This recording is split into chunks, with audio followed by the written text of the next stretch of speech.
बहुत गरीब घर में एक बच्चा पैदा हुआ। ऐसे एक गांव का ज्योतिषी आया, उसने बच्चे की कुंडली देखी और बच्चे की माँ को बोला कि माई, तेरा बेटा बड़ा होके बहुत बड़ा सम्राट बनेगा। बच्चा धीरे धीरे बड़ा होने लगा। उसका पढ़ने लिखने में मन नहीं लगता था। पढ़ते पढ़ते क्लास करते करते चौथी में आके उसने नाम कटवा लिया। उसका पढ़ाई लिखाई में मन नहीं लगता। गांव के बगल में एक रेलवे स्टेशन था। वो बच्चा वहां स्टेशन पे जाके चाय बेचने लगा। बच्चा बड़ा हुआ, बड़ा होके बच्चा उस महान देश का सम्राट बन गया। लेकिन राजा तो अनपढ़ था, उसे तो कुछ आता नहीं था। वो राजा अनपढ़ था, उसे लगता था मैं अगर अफसरों से पूछूंगा तो मेरी कमजोरी सबके सामने प्रकट हो जाएगी। अफसरों को लगेगा मेरे को कुछ आता नहीं है। अफसर जो मर्जी लेके आते थे वहां साइन कर देता था। धीरे धीरे पूरे देश के अंदर फैल गया कि राजा अनपढ़ है, राजा अनपढ़ है। राजा को बड़ा बुरा लगने लगा। एक फर्जी डिग्री का जुगाड़ कर लिया, एमए की डिग्री का। पर सच्चाई तो पूरे देश को पता थी, राजा तो अनपढ़ था। धीरे धीरे राजा अहंकारी भी होता गया। अहंकारी राजा और ऊपर से अनपढ़। एक बार उस देश के अंदर बहुत बड़ी महामारी फैल गई। चारों तरफ महामारी फैल गई, लोग मरने लगे।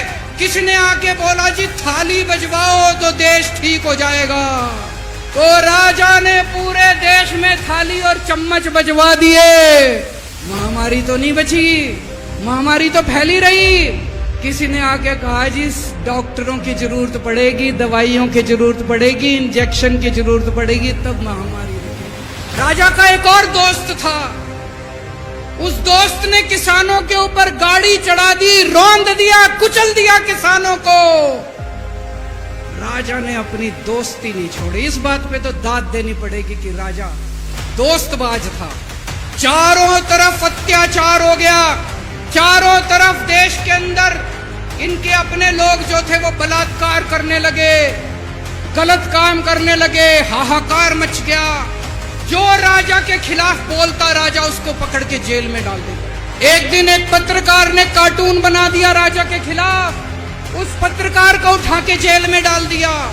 एक दिन एक किसी पत्रकार ने उनके खिलाफ कुछ लिख दिया, उसको पकड़ के जेल में डाल दिया। जो राजा के खिलाफ बोले उसका बेड़ा गर्क। कोई जज अगर उस राजा के खिलाफ ऑर्डर करता था, राजा उसको बख्शता नहीं। और एक दिन घनघोर बारिश आई, तूफान आया, ऊपर से आकाशवाणी हुई। सारे देश की जनता को भगवान ने कहा कि आप महान देश के लोग हो, क्या कर रहे हो, उठो, खड़े हो जाओ और इस अहंकारी राजा के खिलाफ सब लोग मिलकर आवाज उठाओ। और उसके बाद दोस्तों सोई हुई जनता जाग गई और एक साल के अंदर उस अहंकारी राजा का राजपाट जनता ने उखाड़ के फेंक दिया। और उसके बाद वो महान देश दिन दूनी रात चौगुनी प्रगति करने लगा।